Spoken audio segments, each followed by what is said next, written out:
Sorry about that. All right, let's go ahead and get started.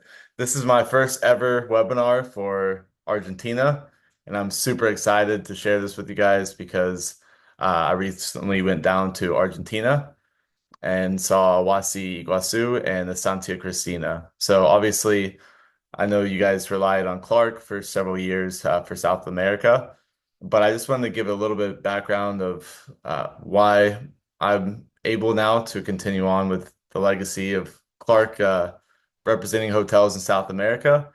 I actually began selling trips to Peru and Patagonia before I had even met Clark back in 2015 all the way to 2020.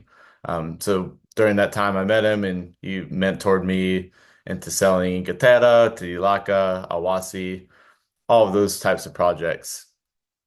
So when I began working with Clark as a Central America representative, it was a nice transition because I didn't know Central America, but I knew about the ethos of the company and what makes CK hotels so amazing, which is obviously off the beaten path, access to really interesting local communities, and of course, the best experiences that money can buy.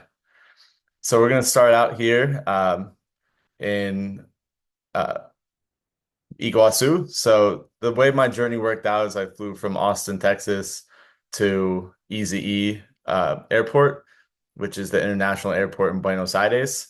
Luckily, there's a flight from Austin to Panama City with Copa now. So it's really easy for me to get down to anywhere in South America because of that flight. So what I did was arrive on a red eye to the international airport, and then I took a 1 hour, 45-minute flight from AEP airport. So I actually arrived at the international airport and then I took an Uber to the domestic airport. It's about a 45-minute drive. And then I flew to Iguazu.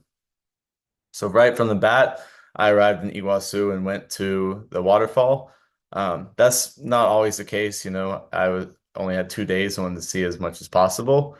So I'm going to tell you what I think is the best way to experience Awasi Iguazu and what makes it a little bit different from the other two Awasi properties, and more so what really makes it stand out in Iguazu. Because if you've known about Iguazu or if you've ever been there, you know it's all based on the waterfall, and there's nothing really offers to see other excursions in the area. So of course the Awasi brand, as I mentioned, is spot on in Iguazu. There's 14 room private villas. One of them is a family suite, which has two bedrooms and an attaching living room. Each one with coffee amenities and a plunge pool, big backyard. So plenty of space, but it still allows you to be completely engulfed into the environment. And what's neat is that it's actually along the shore of the Iguazu River. So if you're at your plunge pool, you're looking out into the jungle, but not more than 100 yards away is the river. So you have the peaceful sound of the flowing river, the pool, and everything like that. So before I get into the food and everything else that makes Awasi amazing, is here at Awasi Iguazu, they actually decided to create 18 new excursions in the region of Iguazu. And the reason behind this is that astounding 98% of people, they'll visit Awasi Iguazu, but then they'll never even go into the national park.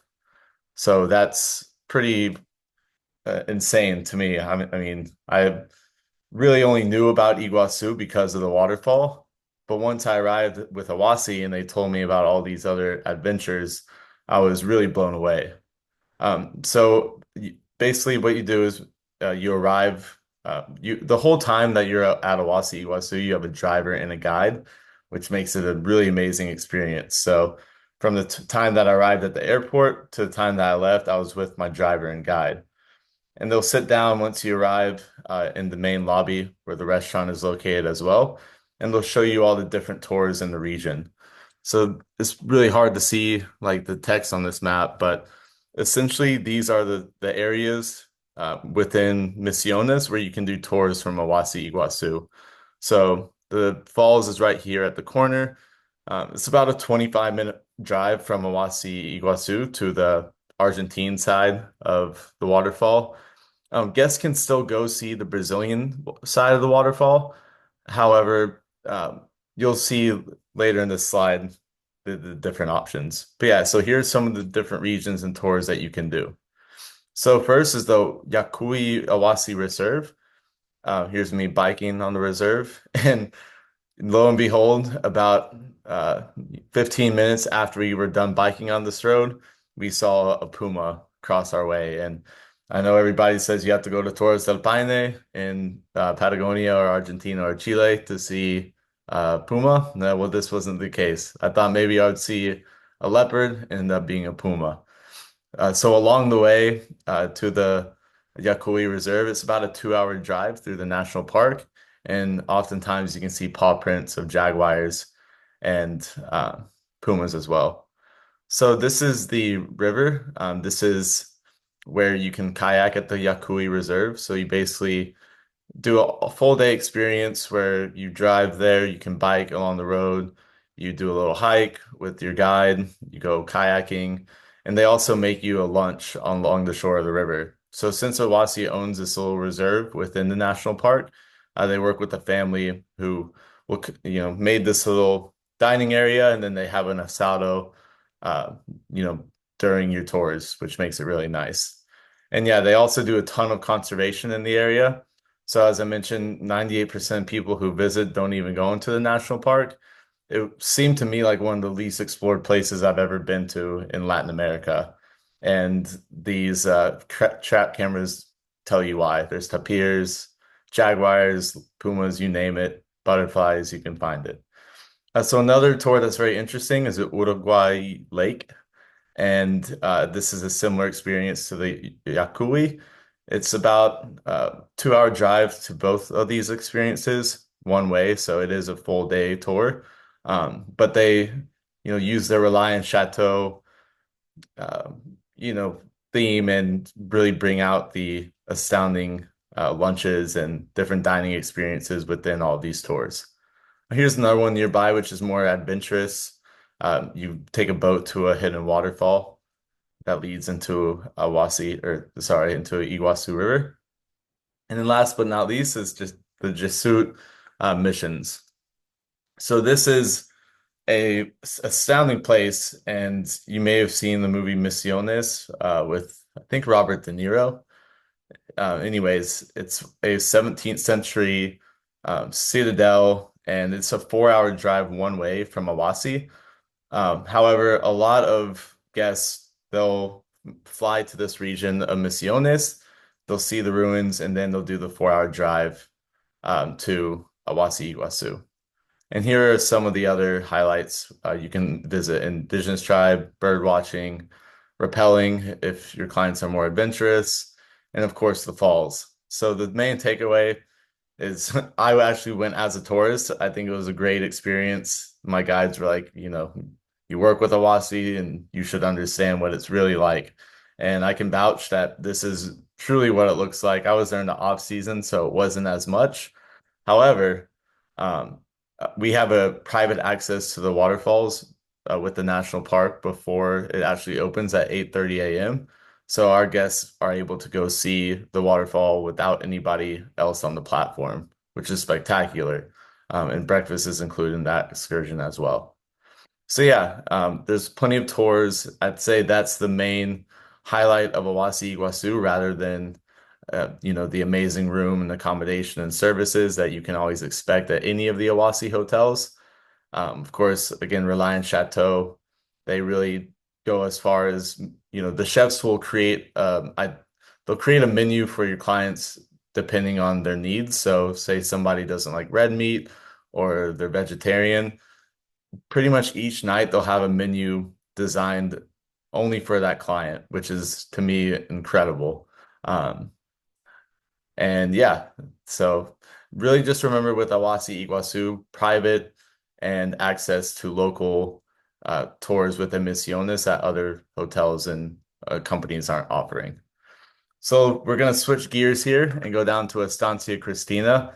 And it's quite amazing how these two properties really combine with each other so well.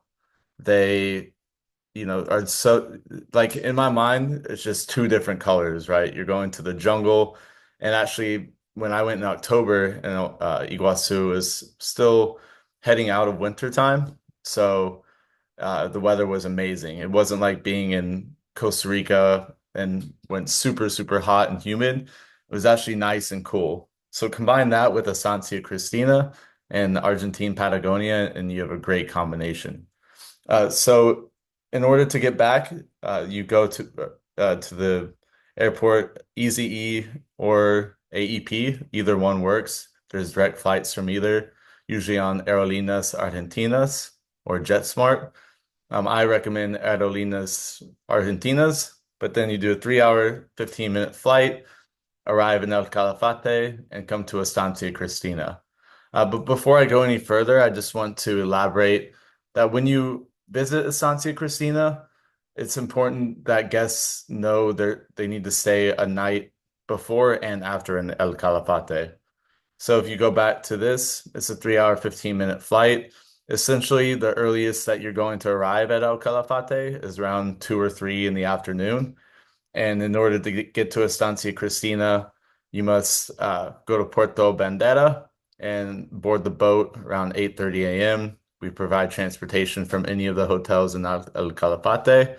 And then it's about a 3 hour total boat trip where you go through Lago Argentina all the way to the lookout point where you can see the Uppsala Glacier, and then back around into Estancia Cristina. So yeah, this is part of the experience is going on the boat and just getting to Estancia Cristina, seeing massive glaciers. And if there's one word that I can use to describe Estancia Cristina, it's definitely massive. Like the landscape is just breathtaking. Everywhere you look, you want to take a photo, and it's almost hard to put down your photo or your camera or phone and really just enjoy the sheer nature of this place. And there's a lot of history as well. And it was originally owned by a family who came from Europe in the early 1920s, and they started Estancia Cristina as a working ship mill. This was the boat that they built by hand in order to get to El Calafate and back when they needed supplies and different things, you know. So eventually, that family they were unable to continue working as a farm, and they were able to sell it, and that's when it began becoming a hotel. And then fast forward to now, Estancia Cristina is one of the best hotels in all of Argentine Patagonia. So the rooms, there's 20 total, and it's like I don't know how you would explain it. Maybe like a cabin in Colorado or something, because each of these little room like buildings have 4 to 6 bedrooms. So they all it's very quiet, and the electricity goes out at midnight and comes back on at 6 a.m. But there is heat up until then, so it is a comfortable stay. And the views, of course, are spectacular. This is the lobby area where you meet your guide and choose your excursions. And beneath that is the kitchen. One thing I was really blown away by with Estancia Cristina is the food. I think because I was mostly looking forward to the tours and just, being in the region of Patagonia, that I didn't expect the food at Estancia Cristina to be the level that it is. It was like home cooking, that your mom or your aunt cooks up for you in their kitchen. And of course, the cheese and wines meat, that's the highlight of the food at Estancia Cristina. Once every 2 or 3 nights, they'll do an asado in another part of the hotel, just a separate building where they cook the food. You can go, see the kitchen, meet the staff, and understand how they're cooking the meat. But then they just bring plates by and drop off one by one at your table and also wine. Um, Another great thing about Estancia Cristina and Awasi Iguazu as well is everything's included, even alcohol. Um, we don't want you to come to these places that are super off the beaten path and have to worry about money. Like all these excursions are included. At Awasi Iguazu, I think cocktails might be additional, but they do a wine pairing with every single meal every night. And not just like one wine for every course of the meal, even dessert, there's a pairing. So that's a lot of fun. And Estancia Cristina is the same way.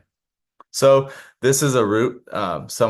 These are the four different hikes that are included at Estancia Cristina. This one is up to the Uppsala Glacier lookout point, and then you come back down and hike through the Fossil Canyon.